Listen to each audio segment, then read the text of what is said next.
snakes and gators, I chase creatures round and round. I drown my sins in the river, can't believe before my feet hit the ground. I reach in hard places where the timid dark not try. So if you need some peace of mind, I'll be a redneck for hire.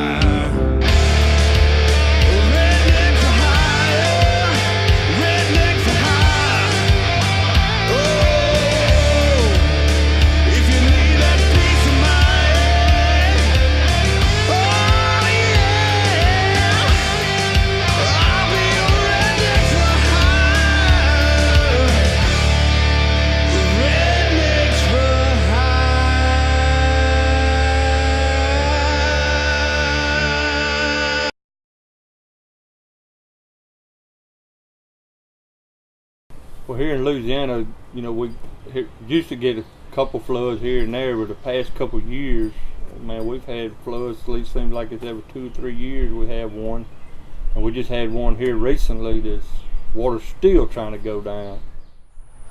The worst one we had was 2016. I mean, it went way up. I used to live down there. I'd lived down there for 25 years, and so pain in the butt to have to. When the water's up underneath your house doesn't get damaged, but you got a motorboat back and forth from the road back to your house when you got to go to work. So it's kind of a big inconvenience for a couple of months. And it's really here in this area, we haven't gotten that much rain. I mean, this is a rainy season. We haven't gotten that much rain, but it's coming from Arkansas. And it's like it hits Freeport and it turns and goes up towards Arkansas, and so all of that water's got to go somewhere, so it's coming here. And it just has gone crazy. I think our flood stage is like 41, and it was like at 46 feet. And I could be wrong, somewhere around there. It was wild. Shinny Lake was a creek, and it was like within a week, it was coming over the levee. Well, a lot of people's houses go underwater, and then some people go help others sandbag and all, because it gets so bad, keep it from getting in their houses, and floods all the woods, keeps me from where I can't hunt. I mean, there's really nothing you can do. That's what most people do. They just move everything upwards, you know, to their house, because all the power lines are above the water. There's nothing, you know, you can still live in them. It's just you got water, 3 feet of water underneath your house. You know, I manage rental property, and it's some rental property we have, and these folks had just moved in, and it's on the lake. And they called me up and asked us what we could do about it. So for the whole week, we built a 15-foot high levee all the way around the house to protect the house.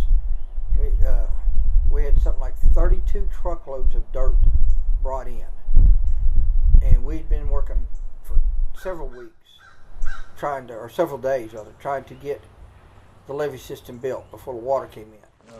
Oh, this is something, huh? Yeah, like I said, when we started all of this, there was no water here. Had a little bitty spring right there. That was rain. Yeah, and that was rain. That was just rain in that corner. And we were actually turning our trucks around, going in there around that big tree, and turn around and back it up in here and dumping. And I think it was a 33 trucks. 30 or 33 truckloads of dump truck. Yeah. Our Father in heaven, we give thee thanks for this opportunity to meet here in this capacity today and to help the Brinkmeyer family. We ask that thou would bless us in our safety and all the things that we may stand in need of as we work together. Father, we're thankful for this opportunity to get to know one another better, to fellowship one with another. We're thankful for our Savior Jesus Christ, for his atoning sacrifice. And we're thankful for every gift and blessing, and these things we humbly pray in the name of Jesus Christ. Amen. Amen. All right, guys, we'll just make an assembly line through here, and we'll start passing sandbags through. We're going to get the tractor, we'll fill up the tractor, get it as close as we can through the sandbags.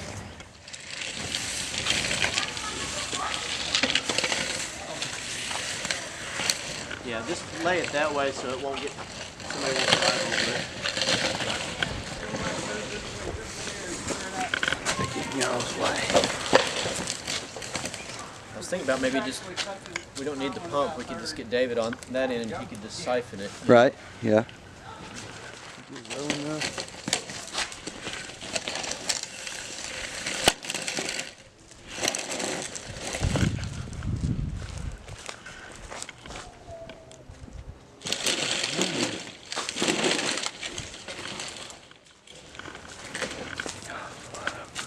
That was a joke, by the way.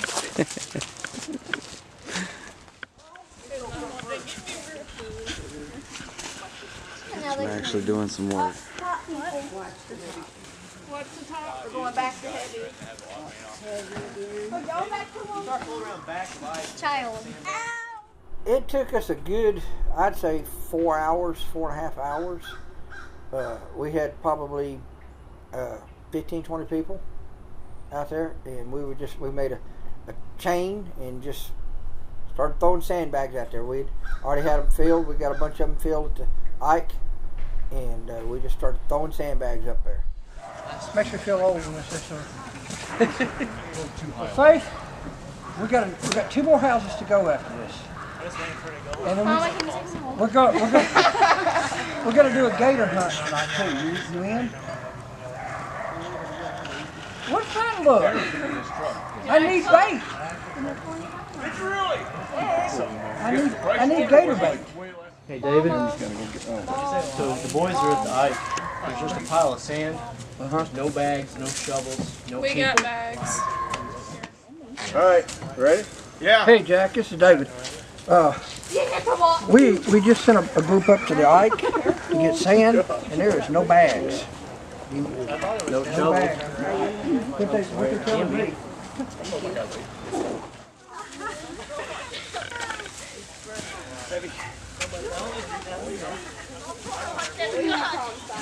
Heavier. I don't like the sound of that.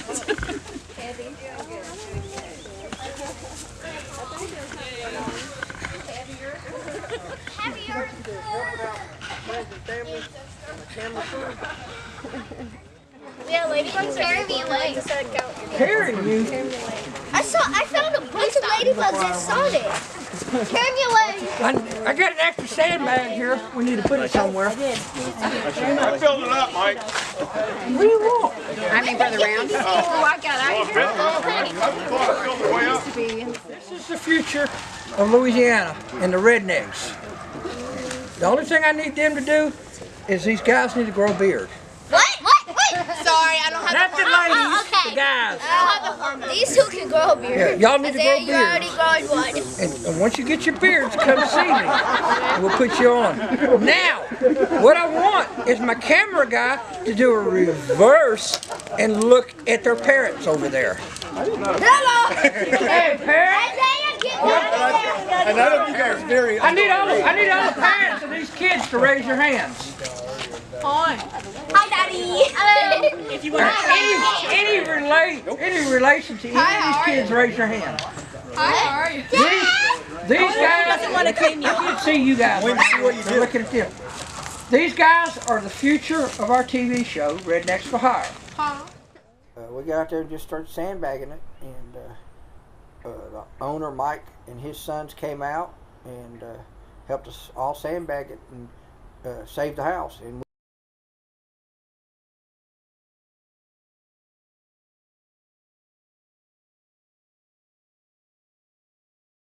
we were out at Kevin's, and Kevin got a phone call for some people. Now, it's flooded. Everything is flooded around here. The bayous are all out of their banks and coming up over the roads and everything. And so this lady or this guy calls and said, Kevin, there is a four-wheeler over here under the dock. Can you guys come get it? Well, Kevin calls me or talks to me. We're there at his house and we talk about it.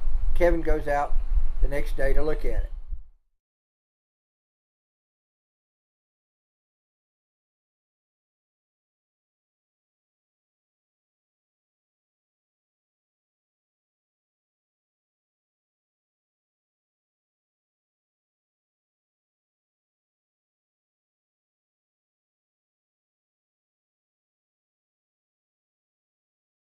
To get it to the bank, the shortest route A to B was blocked by brushes and trees. So we had to go back out in the bayou and just work it around the outside of the dock to the opposite end of where it was at, because it was clearing over there, clear spot to get it to the bank.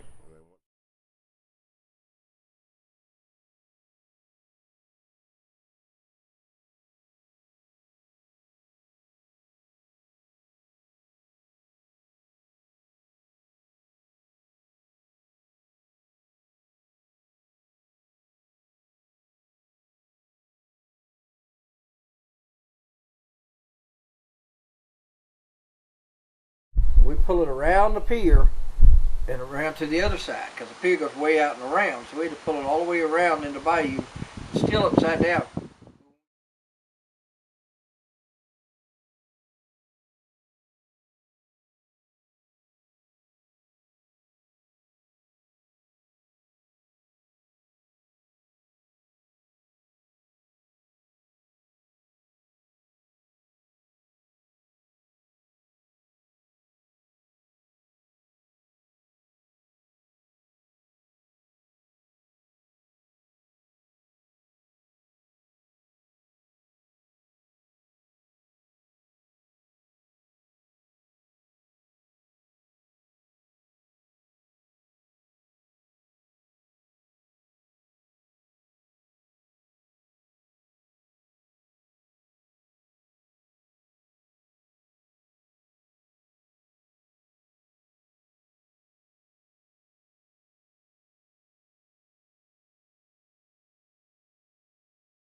When we finally get to where we can get in the water, because it's 30, 40 feet drop off right there.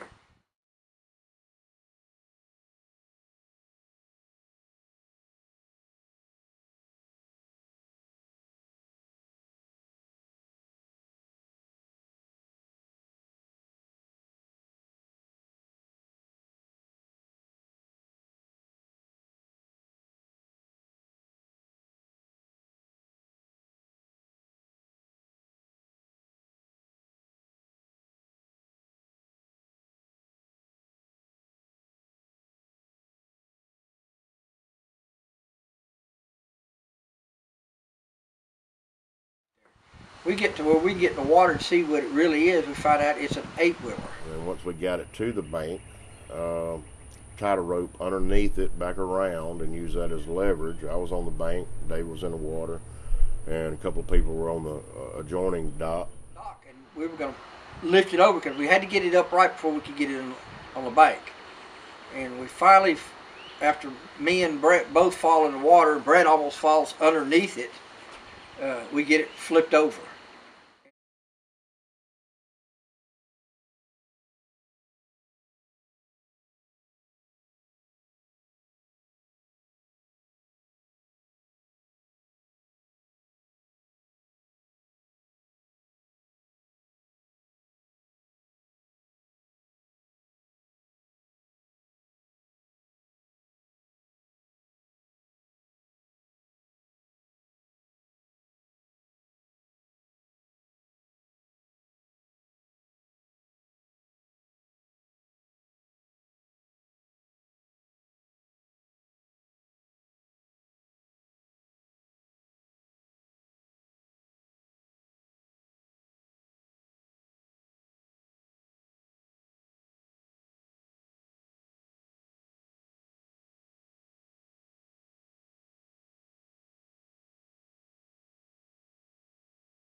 And just all at one, two, three, go, and you flipped it, and it flipped right on over. Took a couple times, but we got it.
and then we hook a truck up to it. We pull it up on the bank.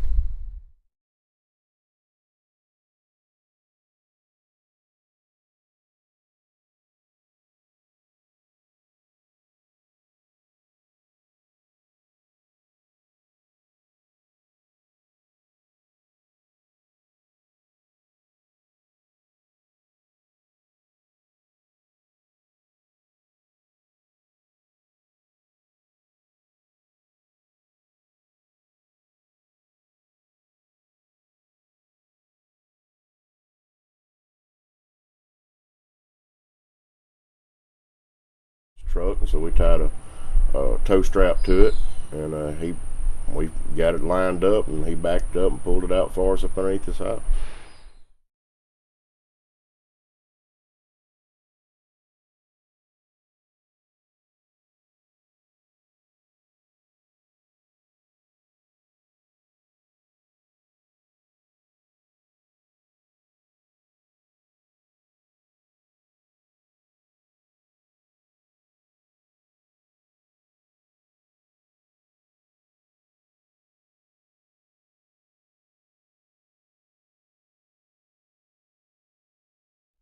Well, we do the Christian thing. We run an ad in the paper, run an ad on Facebook, and we call the police. We check it out.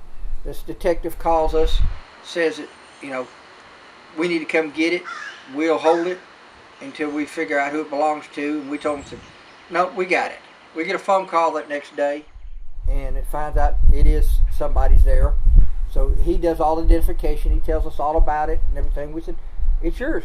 No problem. We don't have a problem with that. He described it to a T. It had certain characteristics that not all, you know, every vehicle has its own characteristics. He named them off one by one. I'm like, yep, that's yours.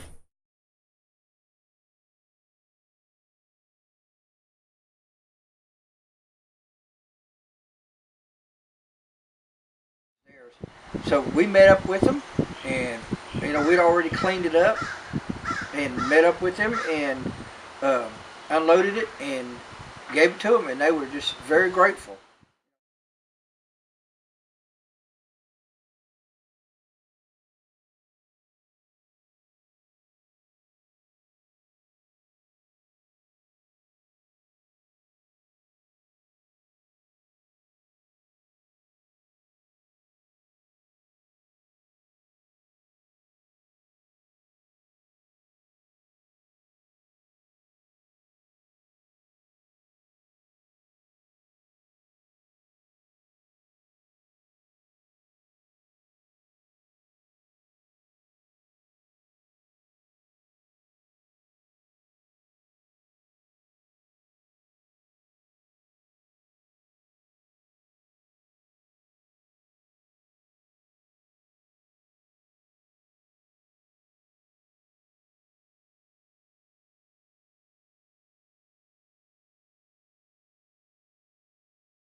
And along with it, and we got to meet him and visit with him. We showed him the agro. We went over it and just discussing what should be done. Just didn't know water. Most likely, no water got in the motor since it wasn't running when it went underwater.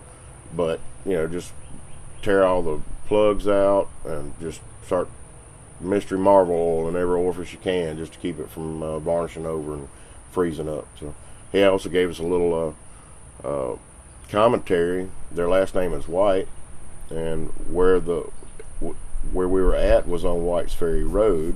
I did not know this till I started talking to him, but his family, that road is named after his family. They originally had the ferry that would ferry cars back and forth from bank to bank before the bridge was ever built, and that's why it became White's Ferry Road.